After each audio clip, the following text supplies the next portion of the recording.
안녕하세요. 양지선한교회 김종태 목사입니다. 우리 다같이 찬양을 부르시면서 7월 첫째 주일 예배를 하나님께 드리겠습니다.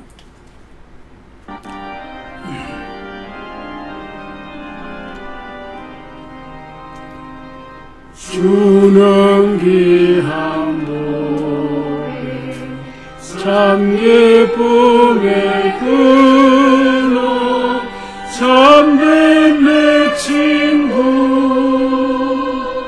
갈급하며 주를 사모하여 모입합니다. 의미 없는 어린 양 그 품 안에 괴로움 없어 더 바랄 것 없네. 주의 품에 안겨 별이 지는 나를 누가 해치랴. 땅이 흔들리고 모두 떨지라도 겁낼 것 없네. 죄와 지옥 물결이 우리들 덮치어도 주는 피난처라. 기쁨의 주 예수 우리 함께하니 슬픔 없어라. 하나님의 자녀 폭풍 속에서도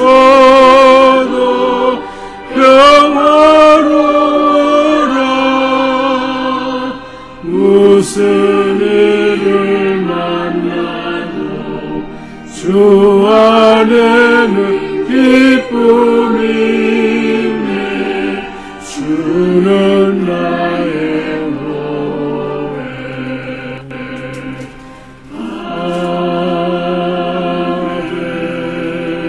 아멘. 네, 오늘 예배를 위해서 우리 잠시 한번 기도하겠습니다. 살아계신 하나님 아버지, 오늘도 이렇게 주 앞에 나와 경배하며 찬양하며 주 하나님을 바라보고 섬길 수 있는 은혜를 주시니 참으로 감사합니다. 이 시간도 우리 성령 하나님께서 우리 각자의 마음을 주장하셔서 주 하나님께 진실하고 정직한 예배를 드릴 수 있게 하시고 주의 성령께서 예배를 친히 이끄시사 우리 각자에게 복된 은혜 허락하여 주시옵소서. 우리가 섬기는 귀한 선교사님들 신야상, 김명숙, 전학진, 장재가, 김희정, 이사, 알로토, 오길라 이 모든 사역자들 주님의 권능에 장중에 붙잡으셔서 주님 맡기신 복음사명 하나님 나라 전파 사명을 힘있게 감당하도록 오늘도 은혜를 내려주시기를 원하옵나이다. 우리나라와 우리 민족을 긍휼히 여겨주셔서 지혜로운 나라 되게 하여 주옵소서. 대통령과 또 모든 국회의원들, 국무위원들이 정직하고 신실하게 나라와 백성을 섬기도록 도와주시기를 원합니다. 하나님 아버지, 오늘도 우리 사랑하는 교우들과 가족들 어디에 있든지 주님을 온전히 섬길 수 있게 하여 주시옵소서. 예배 시간에 주의 성령께서 친히 주장해 주시기를 원하오며 예수님의 이름으로 기도하옵나이다. 아멘.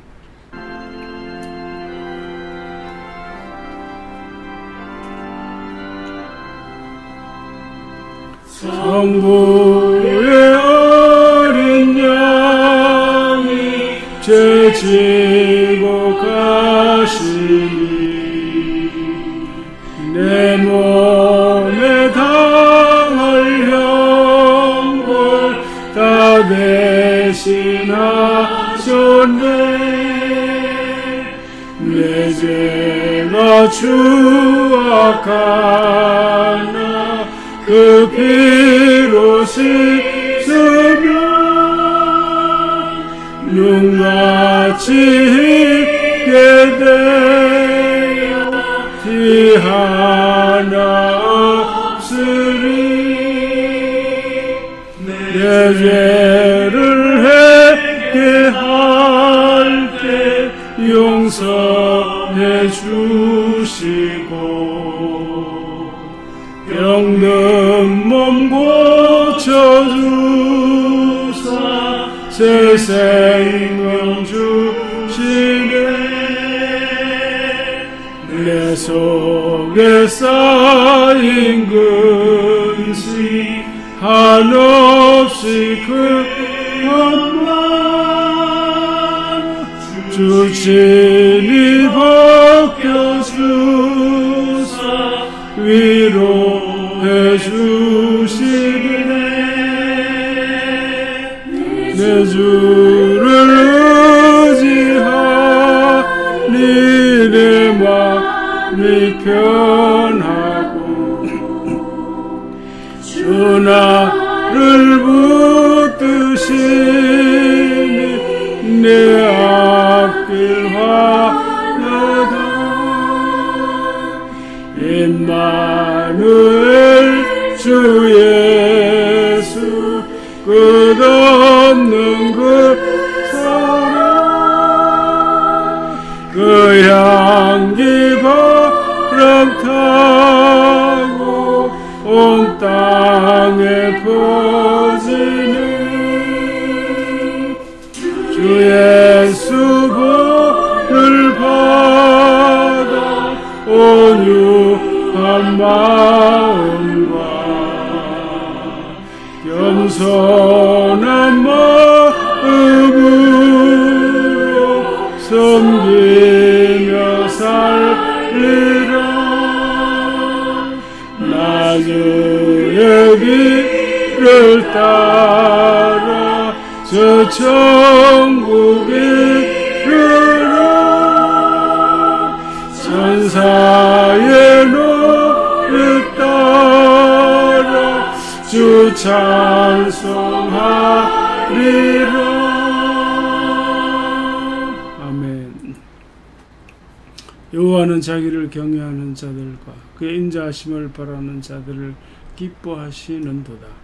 예루살렘아 여호와를 찬송할지어다. 시온아 내 하나님을 찬양할지어다. 그가 내 문빗장을 견고히 하시고 내 가운데 있는 너희 자녀들에게 복을 주셨으며 내 경매를 평안하게 하시고 아름다운 밀로 너를 배불리시며 그의 명령을 땅에 보내시니 그의 말씀이 속히 달리는 도다. 눈을 양털같이 내리시며 서리를 재같이 흩으시고 우박을 떡 부스러기같이 뿌리시나니 누가 능히 그의 주의를 감당하려. 그의 말씀을 보내사 그것들을 녹이시고 바람을 불게 하신즉 물이 흐르는도다. 그가 그의 말씀을 야곱에게 보이시며 그의 율례와 규례를 이스라엘에게 보이시는도다. 그는 어느 민족에도 이와 같이 행하지 아니하셨나니 그들은 그의 법도를 알지 못하였도다. 할렐루야. 아멘. 나는 전능하신 아버지 하나님 천지의 창조주를 믿습니다. 나는 그의 유일하신 아들 우리 주 예수 그리스도를 믿습니다. 그는 성령으로 잉태되어 동정녀 마리아에게서 나시고 본디오 빌라도에게 고난을 받아 십자가에 못 박혀 죽으시고 장사된 지 사흘 만에 죽은 자 가운데서 다시 살아나셨으며 하늘에 오르시어 전능하신 아버지 하나님 우편에 앉아 계시다가 거기로부터 살아있는 자와 죽은 자를 심판하러 오십니다. 나는 성령을 믿으며 거룩한 공교회 성도의 교제와 죄를 용서받는 것 몸의 부활과 영생을 믿습니다. 아멘.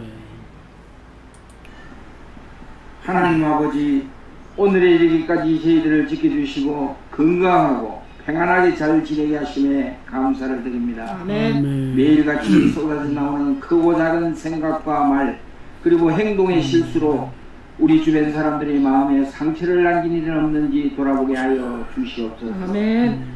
저희의 이 부끄러운 삶을 늘 주님의 말씀에 비추어 고치고 깨닫게 하여 주시옵소서. 아멘. 오직 우리 하나님께만 영광 돌리는 거룩한 믿음의 일꾼들이 다 되게 하여 주시옵소서. 하나님 아버지, 이 나라가 많이 혼란스럽습니다. 정치, 경제, 그 어떤 분야도 우리 국민을 이루어 주지 못하고 있습니다. 모든 지도자들이 정말 하나님을 두려워하여 국민들에게 힘을 주고 용기를 주는 민물의 정치를 펼치게 도와주시옵소서. 세상의 부귀영화는 잠깐뿐이고 헛된 것임을 깨닫고 영원한 천국의 소망을 두고 매 순간 믿음으로 승리하며 의미 있는 삶을 살아갈 수 있도록 인도하여 주시옵소서. 우리 목사님을 온전히 지켜 주시기 원합니다. 영육간의 강건함으로 성령 충만케 하시옵고 하나님과 동행하는 능력의 종으로 지켜 주시옵소서. 말씀의 은사를 다하여 주옵시고 선포되는 말씀마다 온 성도가 마음문을 활짝 열어 진리와 생명이 함께 심어지고 치유와 변화의 역사가 일어남을 깨닫는 시간 되게 하여 주시옵소서. 우리 교회에 속한 주의 어린 자녀들이 영적으로 꿈을 키우고 아름답게 성장하게 도와주시고 수고하는 부모들에게 주의 능력과 지혜로 크신 이루와 축복을 허락하여 주시옵소서. 성부, 성자, 성령, 성삼일체 하나님께 온전히 영광 돌리는 거룩한 예배 되기를 간절히 원하옵고 살아계신 우리 주 예수 그리스도 이름으로 기도드리옵나이다. 아멘. 자, 오늘은 창세기 12장 10절 이하의 말씀 화면을 보시고 교독을 하겠습니다. 그 땅에 기근이 들었으므로 아브라함이 애굽에 거류하려고 그리로 내려갔으니 이는 그 땅에 기근이 심하였습니다. 그가 애굽에 가까이 이르렀을 때 그의 아내 사레에게 말하되 내가 알기에 그대는 아리따운 여인이라. 애굽 사람이 그대를 볼 때 이르기를 이는 그의 아내라 하여 나는 죽이고 그대는 살리리니 원하건대 그대는 나의 누이라. 그러면 내가 그대로 말미암아 안전하고 내 목숨이 그대로 말미암아 보존되리라. 아브라함이 애굽에 이르렀을 때 애굽 사람들이 그 여인이 심히 아리따움을 보았고 바로의 고관들도 그를 보고 바로 앞에서 칭찬하며 그 여인을 바로의 궁으로 이끌어 들인지라. 이에 바로가 그로 말미암아 아브라함을 후대함으로 아브라함이 양과 소와 노비와 암수 나귀와 낙타를 얻었더라. 여호와께서 아브라함의 아내 사레의 일로 바로와 그 집에 큰 재앙을 내린지라. 바로가 아브라함을 불러서 이르되 내가 어찌하여 나에게 이렇게 행하였느냐. 내가 어찌하여 그를 내 아내라고 내게 말하지 아니하였느냐. 내가 어찌 그를 누이라 하여 내가 그를 데려다가 아내를 삼게 내 아내가 여기 있으니 이제 데려가라 하고 다하지요. 바로가 사람들에게 그의 일을 명하며 그들이 그와 함께 그와 아내와 그의 모든 수를 보내었더라. 아멘. 자, 오늘 말씀 제목을 같이 한번 읽겠습니다. 아브라함의 여정, 염려와 우려 어떻게 관리할 것인가. 네. 아브라함의 인생 여정에서 오늘은 두 번째로 살펴볼 메시지인데요. 우리가 살아가면서 누구나 염려나 우려를 경험하게 됩니다. 염려, 우려, 빗겨갈 수 있는 사람은 아무도 없을 것입니다. 자, 아브라함에게도 이런 일이 닥쳤는데요. 우리가 이제 염려나 우려가 생길 때 어떻게 대처해야 할까? 가장 중요한 대처가 어떤 것일까? 이제 곧바로 행동을 취하는 것보다 중요한 것은 그것을 관리하는 일입니다. 왜냐하면 이 염려나 우려는 기본적으로 심리적인 것이고 동시에 이런 걸 통해서 근본적으로 나를 돌아볼 수 있는 아주 적절한 기회이기 때문입니다. 그래서 오늘은 염려와 우려 어떻게 관리할 것인가 이런 주제로 오늘 말씀을 알아보겠습니다. 먼저 오늘 본문에 언급된 이야기를 간단하게 정리 한번 해보겠습니다. 아브라함은 이제 하나님의 부르심을 받아서 또 하나님의 인도하심에 따라서 갈대아 우르를 떠나서 가나안 땅에 들어왔지요. 가나안 땅에 거주하여 살게 되었습니다. 근데 이제 기근이 발생했죠. 그래서 할 수 없이 애굽으로 피난을 겁니다. 근데 이제 아브라함의 마음에 한 가지 이제 걱정거리가 생겼습니다. 자기 아내가 너무 예뻐서 애국 사람들이 보면 자기를 죽이고 자기 아내를 빼앗아갈까봐 하는 우려, 염려였습니다. 이제 그래서 국리현행 결과가 아내를 누이로 하자 하는 것이었죠. 실제로 사라는 아브라함의 이복 누이죠. 그래서 아브라함의 아내가 되었습니다. 그때는 이제 주전 2000년경으로서 청동기 시대입니다. 그래서 부족 중심 사회라 근친혼이 흔히 있었습니다. 자, 그래서 이제 아브라함이 나름 이렇게 그 전략을 세웠음에도 불구하고 결국 아내를 빼앗겼죠.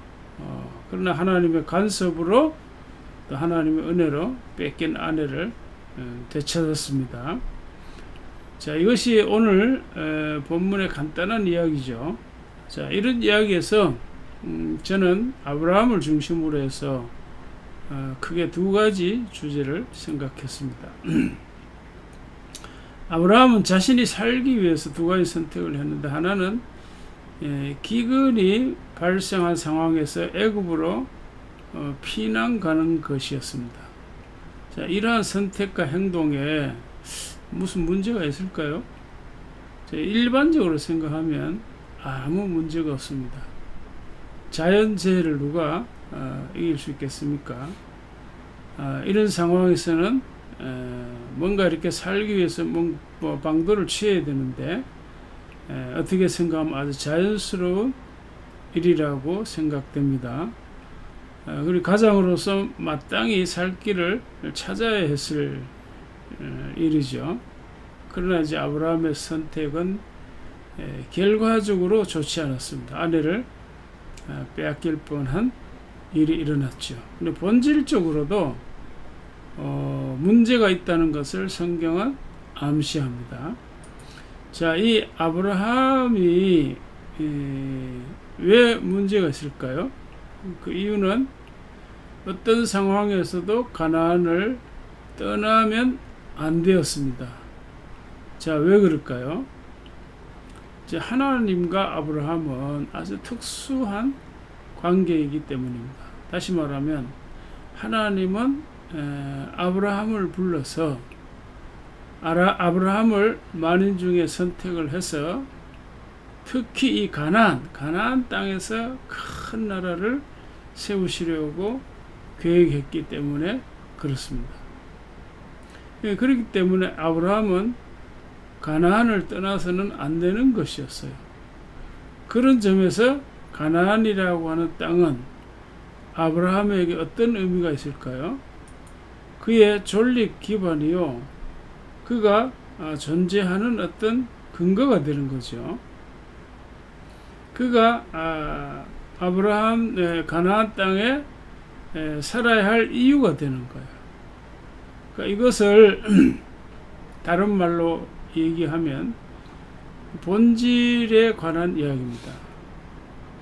그러니까 본질이라는 걸 다른 말로 하면 뭘까요? 왜라고 하는 문제와 관련이 있습니다. 내가 왜 거기에 살아야 하는가? 내가 왜 가나안 땅을 떠나지 말아야 하는가? 그래, 가나안이라고 하는 땅은 아브라함에게 있어서 왜라고 하는 질문에 답할 수 있는 거예요. 답이 되는 거죠. 그러니까 가나안이라고 하는 땅은 아브라함에게 있어서 살아갈 이유가 되는 것이고, 아브라함이 존재하는 기반이 되는 거예요. 삶의 본질이고, 삶의 의미고, 삶의 목적이 되는 거죠.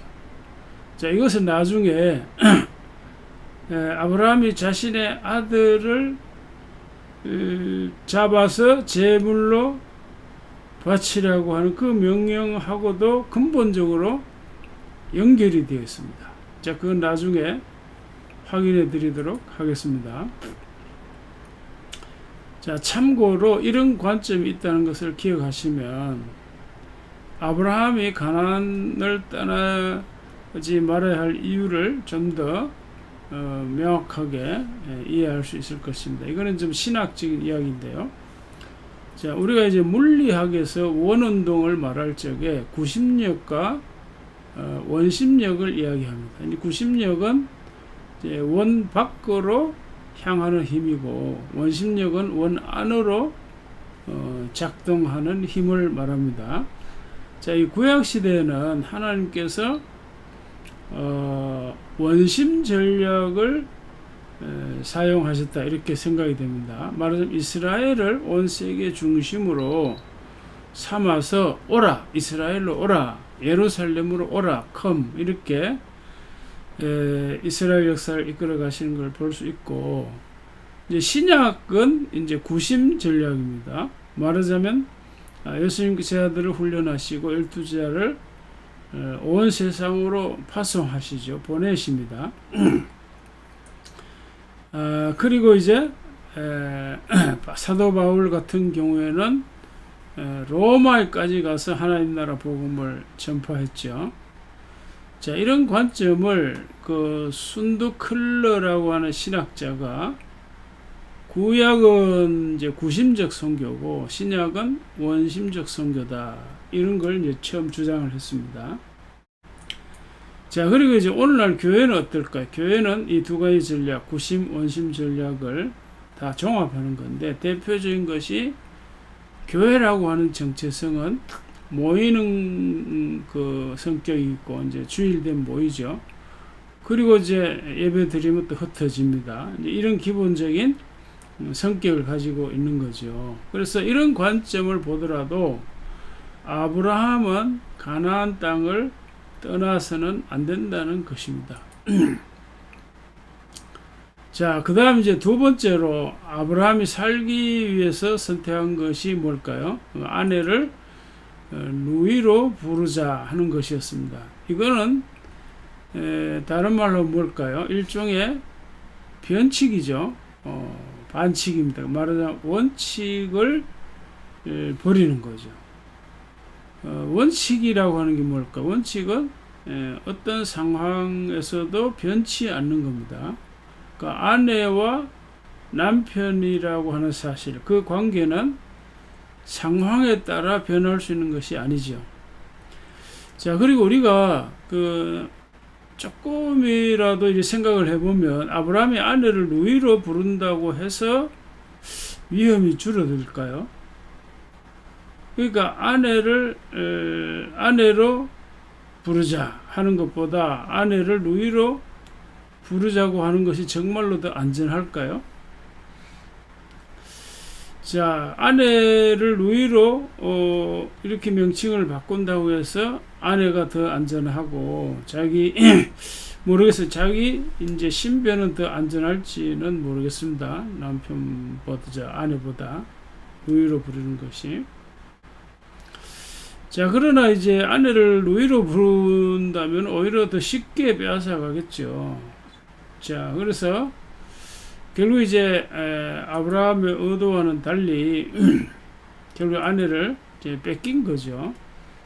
그래서 자, 오늘 이 두 가지 사건, 기근을 만나서 살기 위한 선택과 그 아내를 뺏길 것 같은 그런 그 예상이죠. 예상, 일어나지 않은 예상인데, 그런 거에 대한 이 사건, 이 두 가지 사건에서 우리가 붙잡아야 할 메시지가 무엇일까 하는 겁니다. 저는 이 아브라함에게 닥친 이 두 가지 문제를 이제 일반적인 언어로 바꾸었습니다. 그게 바로 염려와 우려인데요. 기근이라고 하는 이 자연재해는 이제 이미 일어난 것인데, 아브라함에게. 그래서 이미 일어난 이 자연재해 앞에서 어떻게 살아갈까 하는 것은 굉장히 큰 염려죠. 그리고 아내를 그 낯선 환경에서 빼앗길지도 모른다. 물론 아직 일어나지 않은 일이죠. 이제 일어나지 않은 그런 일에 대한 엄청난 이제 우려가 생겼습니다. 큰 부담이죠, 다들. 모두가 다. 자, 그래서 우리가 이제 아브라함을 보면서, 혹은 아브라함의 인생 여정을 보면서 그의 잘잘못을 찾아서 뭐 칭찬한다거나 비판하기 위한 것은 전혀 아니죠. 그리고 우리도 아브라함처럼 살자 하는 것도 전혀 아닙니다. 중요한 건 뭔가 하면은 아브라함의 인생 여정이 오늘날 우리에게 어떤 메시지를 주는가 하는 거예요. 그걸 찾아서 우리의 생각과 삶을 돌아보자 하는 것입니다. 자, 그렇게 하려면 어떻게 해야 될까요? 그렇게 하려면 아브라함의 그 인생 여정에 나타나는 사건이나 이야기를 일반적인 언어로 바꿔야 됩니다. 그러니까 아브라함의 문제나 솔루션을 그 누구에게나 해당될 수 있는 어떤 일반적인 언어, 보편적인 언어로 바꾸어야 우리 상황에 적용할 수 있겠죠. 자, 그래서 저는 아브라함에게 닥친 기근의 문제를 말씀드린 대로 염려 이렇게 바꾼 거예요. 염려. 이 기근을 만나면 누구나 다 염려한다 이런 말이죠. 어떻게 살아가지? 참 막막하죠. 그냥 이대로 있으면 굶어 죽을 수도 있고 물이 없어 목말라 죽을 수도 있죠. 자, 그래서 아브라함이 선택한 것이 이제 애굽으로 피난을 가는 건데 앞서 말씀드렸지만 일반적인 상황에서는 이런 선택에 아무런 문제가 없어요. 그러나 아브라함과 하나님과의 관계를 생각해야 되죠. 특수한 관계입니다. 그 종교적인 문제니까요. 다시 말하면 하나님 아브라함을 불러서 너를 가나안 땅에서 큰 나라를 세우겠다. 너를 복되게 하겠다. 너를 통해 세계 만민이 복을 받게 하겠다. 이렇게 약속을 하셨거든요. 약속. 그러니까 아브라함이 하나님의 약속을 문자 그대로 믿는다고 한다면 기근이 왔어도 지진이 났어도 가나안 땅을 떠나서는 안 되는 거죠. 떠나지 않겠죠. 그러니까 가나안 땅에 그대로 머물러 있어야 했습니다. 물론 이제 그렇게 하는 건 쉬운 게 아니죠. 그러니까 신뢰가 중요한 거예요. 그 하나님의 약속을 있는 그대로 신뢰할 때만 가능한 거죠.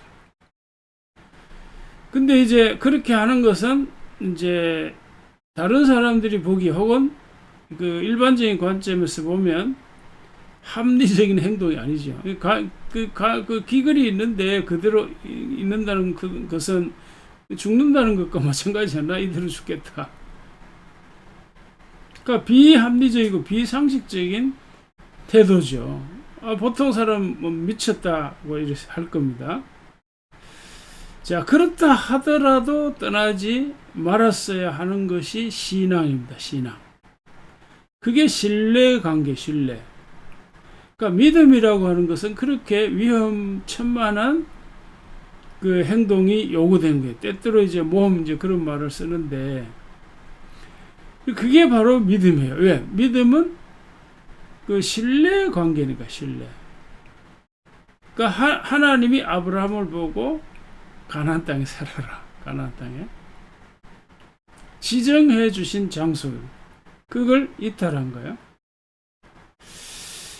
자, 그래서 저는 아까 이제 그런 말씀을 잠시 드렸죠. 이거는 아브라함이 나중에 아들 이삭을 바치라고 하는 그 문제, 그 명령과 근본적으로 연결되어 있다 그랬죠.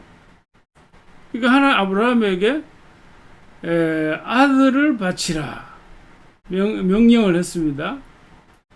이건 이제 이성적으로 이해할 수가 없는 명령입니다. 윤리적으로 부당한 거죠. 자, 그래서 이 이야기를 소재로 해서 덴마크의 철학자 키르케고르가 이 공포와 전율이라고 하는 책을 썼어요. 굉장히 이제 중요한 책이 철학 역사에 있어서도 굉장히 전환점이 되는 굉장히 중요한 책입니다. 이 책이요. 그러니까 원래 이제 이 책 제목은 이제 공포와 전율이 아니라 이 두려움과 떨림입니다. 키르케고르는 빌립보서 2장 12절에 이 말씀을 근거로 책 제목을 정했어요. 항상 복종하여 두렵고 떨림으로 너희 구원을 이루라. 이 덴마크의 철학자인데 이게 합리적인 이제 크리스찬입니다. 자, 그러니까 아브라함의 아들 이삭을 바치라고 하는 명령을 받았을 적에 그가 느낀 감정이 뭘까요? 그게 바로 갈등과 고뇌, 두려움과 떨림이었습니다. 다시 말하면 내가 믿고 사랑하던 그 하나님이 어떻게 내 아들을 죽이려 하지? 하나밖에 없는 독자? 그리고 어떻게 사람이 사람을 죽이라고 하지? 이거는 성경의 메시지와 근본적으로 충돌이 되잖아요. 그러니까 하나님과 하고는 어울리지 않아요. 그러니까 이방 종교에서는 그럴 수 있지만 그러나 기독교에서는 있을 수 없는 일이죠. 자, 아버지가 아들을 어떻게 죽일 수 있나요? 비윤리적일 뿐만 아니라 이거는 사람으로서 할 수 있는 일이 아닌 거죠. 도무지 이해도 안 되고 납득이 안 되는 것이었습니다. 그러나 아브라함이 자기가 들은 음성은 너무나 분명하고 선명합니다. 또 하나는 만일에 자기가 아들을 죽인다면 하나님이 자신에게 약속한 그 약속이 어떻게 이루어지나요?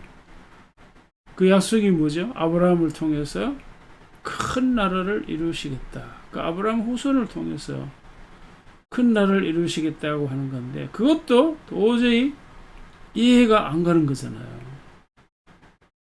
어느 하나 납득이 되고 이해되는 것이 없습니다. 여기에서 바로 아브라함은 이제 비약할 믿음의 도약을 하는 겁니다. 그게 뭘까요? 내가 아들을 죽인다 하더라도 하나님은 내 아들을 살려내실 거다.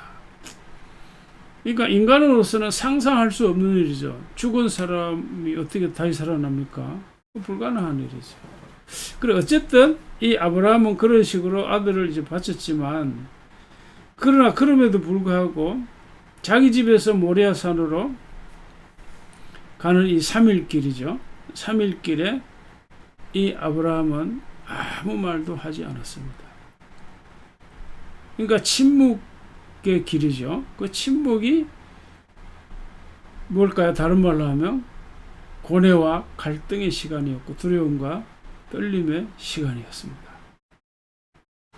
바로 그와 같은 상황이 오늘 본문에도 적용될 수 있다는 거죠. 무슨 말일까요? 기근을 만난 상황에서 그 자리를 피해야죠. 그게 정상이고 상식적인 일입니다. 그게 그대로 눌러 앉는 것은 미친 짓이죠. 바보 같은 짓입니다. 그러니까 이게 바로 아브라함이 자기 아들을 바치라는 그 하나님 명령과 맥이 근본적으로 다 있다 하는 거예요. 자, 그러니까 기근 상황에서는 누구나 살 길을 찾고 피난을 가는 거죠. 합리적이고 정상적인 행동입니다. 그러나 아브라함은 하나님으로부터 들은 음성이 있기 때문에 떠나서는 안 되는 것이었습니다. 아브라함은 자신이 하나님으로부터 받은 약속이 있기 때문에 비상식적으로 비윤리적으로 미친 짓으로 보이더라도 가나안 땅에 그냥 머물러 있어야 한다는 거죠. 그런데 이것은 아브라함의 경우입니다. 아브라함의 경우. 자, 아브라함의 상황을 오늘날 우리에게 문자 그대로 적용할 수는 없는 거죠. 어떻게 해야 될까요? 이런 상황을 보다 일반적이고 보편적인 언어로 바꿔야 됩니다. 그걸 그렇게 바꾸면 뭐가 될까요? 그게 바로 본질이 되는 겁니다. 본질. 아까 잠시 말씀드렸죠. 우리는 어떤 상황을 만나더라도 버려도 안 되고 놓쳐서도 안 되는 것이 있다면 그거는 본질인 거예요. 본질. 근데 본질이 뭘까요? 본질은 왜? 왜라고 하는 질문에 답이 되는 거예요. 답. 내가 왜 가나안 땅에 살아야 하는가? 그러니까 기근이 왔어도 가나안 땅에 있어야 될 이유, 그게 바로 본질인 거죠. 다시 말하면 오늘날 내가 왜 공부를 하는가, 왜 사업을 하고, 왜 내가 예배를 드리는가. 그러니까 이걸 또 다른 말로 하면 철학입니다. 그 사람의 삶의 철학이에요. 신앙도 철학이 있는 거예요. 철학은 근본적인 질문에 대한 답이에요. 내가 왜 이것을 하는가? 내가 왜 사업을 하는가? 그러니까 물론 뭐 먹고 살기 위해서 그런 거 말고 말이죠. 넘어서는 거죠. 그래서 그런 질문에 대한 답변이 없거나 그걸 놓친다면은 기근이라고 하는 어려움이 생기면 쉽게 본질을 버릴 수 있는 거죠. 그러니까 아브라함은 내가 볼 적에 이제 초기 신앙인으로서 아마 그것을 놓친 것 같아요. 그러나 이제 말씀드린 바와 같이 나중에는 아들을 바치는 대담한 그 믿음까지도 나아가는 거죠. 자, 그리고 중요한 게 뭔가 하면은 본질인 거예요, 본질. 자, 그래서 이 하나님은 아브라함을 갈대아 우르에서 가나안 땅으로 옮겨 오게 하신 이유가 있는 것이죠. 자, 그래서 우리가 지금 내가 왜 이 일을 하고 왜 내가 여기에 있는지 이유를 모를 수도 있습니다.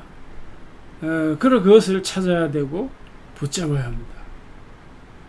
그래야만이 그 사람의 그 삶의 철학이 있는 거예요. 믿음 생활에 어떤 뿌리가 있는 거고 중심이 있는 거죠.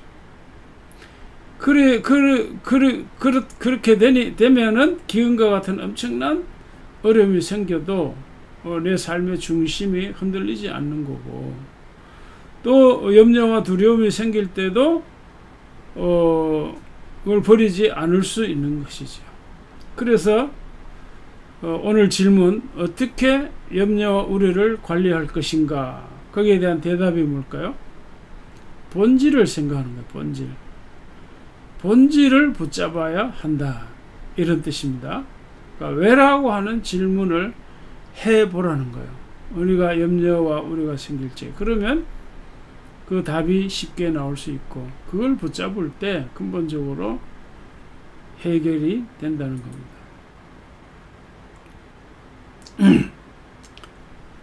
자, 이거는 가치와 목적과 관련된 이야기죠. 자, 그 다음 두 번째는 아브라함이 이제 신변의 위협을 느꼈을 적에 어떻게 처신했습니까?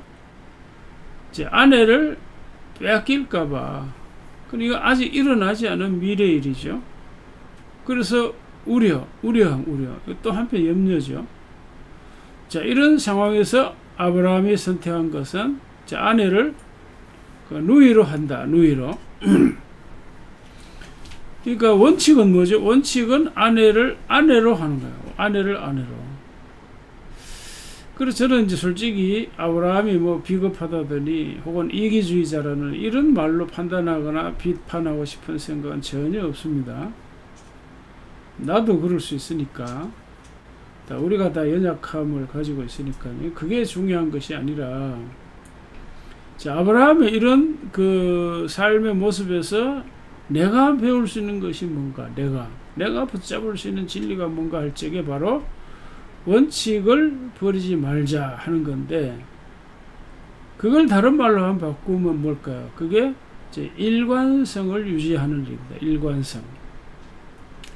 그러니까 원칙은 일관성이죠. 그러니까 일관성이나 원칙을 잃어버리면 어떻게 될까요? 많은 것을 잃어버리게 됩니다. 많은 기회를 놓칠 수가 있어요. 그러니까 신뢰를 잃어버리죠. 그러면 내 주변의 사람이 떠납니다. 그러니까 내 주변의 사람이 떠나면 내가 할 수 있는 일은 아무것도 없어요. 그러니까 쉬운 예를 들면, 요즘 라면을 다 좋아하는데, 라면을 그 생산하는 회사에 어떤 레시피가 있을 거 아닙니까? 그 라면에 이제 고유한 맛이 있어요. 근데 레시피의 어느 한 부분을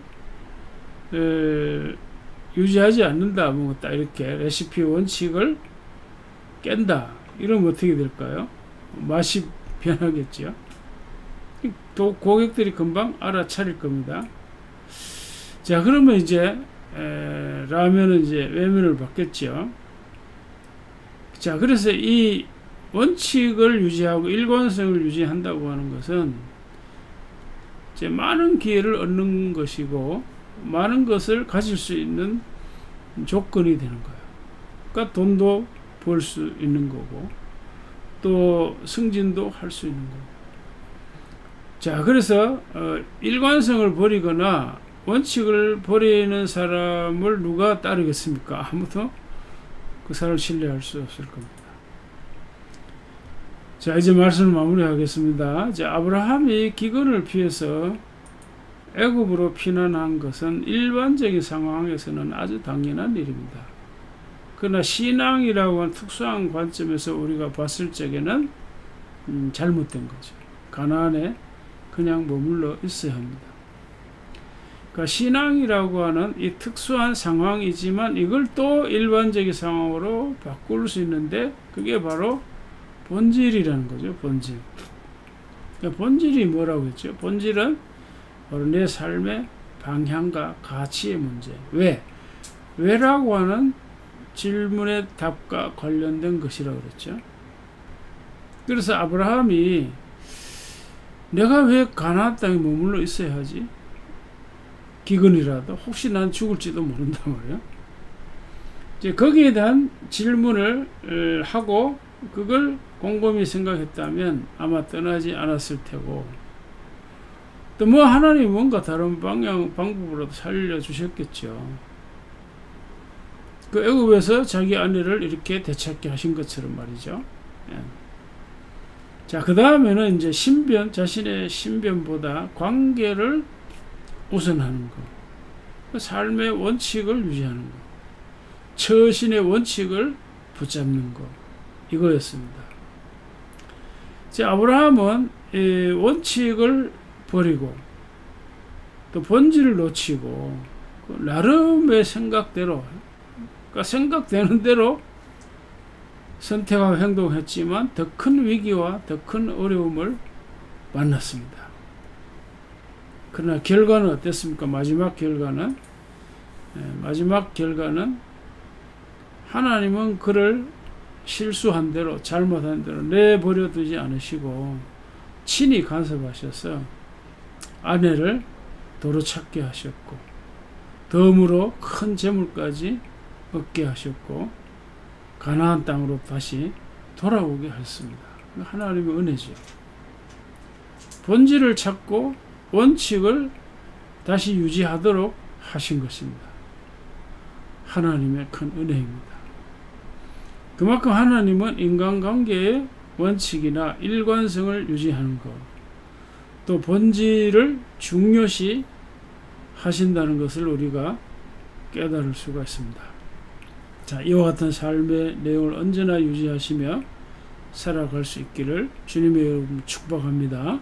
아멘. 하나님 아버지 감사합니다. 오늘도 이 아브라함의 인생 여정을 통해서 우리가 배울 수 있는 것이 무엇인지 확인하고 살펴보았습니다. 하나님 말씀 앞에 설 때 언제나 우리는 부족하고 연약함을 느낍니다. 하오나 하나님께서 우리에게 감당할 능력과 힘을 주시고 지혜를 주셔서 주의 말씀에 따라 살아갈 수 있게 하십니다. 참으로 감사합니다.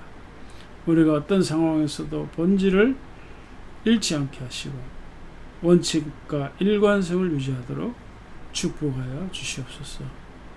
믿음 생활의 본질, 믿음 생활의 일관성을 유지하는 저희가 되게 하여 주셨어. 우리가 살아가는 모든 삶의 자리에서 주변 사람들과의 관계가 신뢰로 유지되게 하시고 많은 사람들과의 관계 속에서 좋은 영향을 미치며 살아가도록 축복하여 주시옵소서.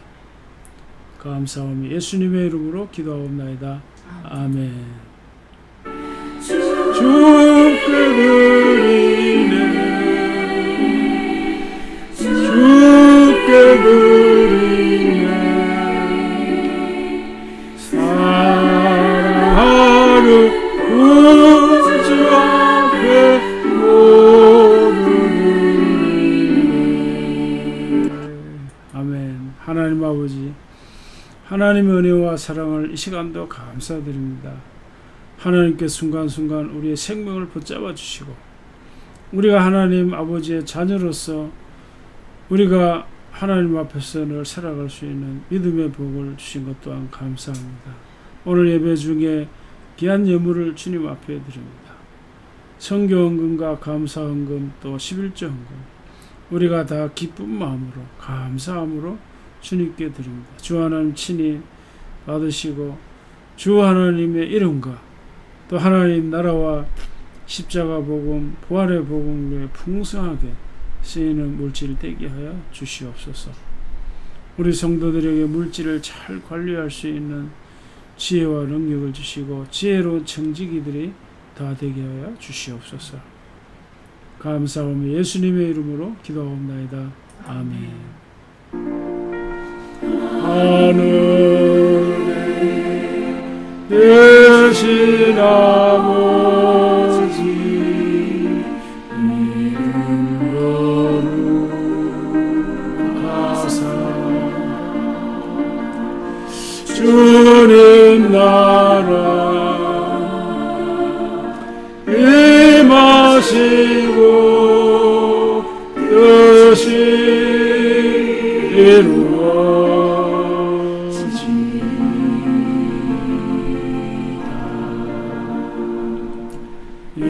일용할 양식 주시고 우리들의 근죄 다 용서하시고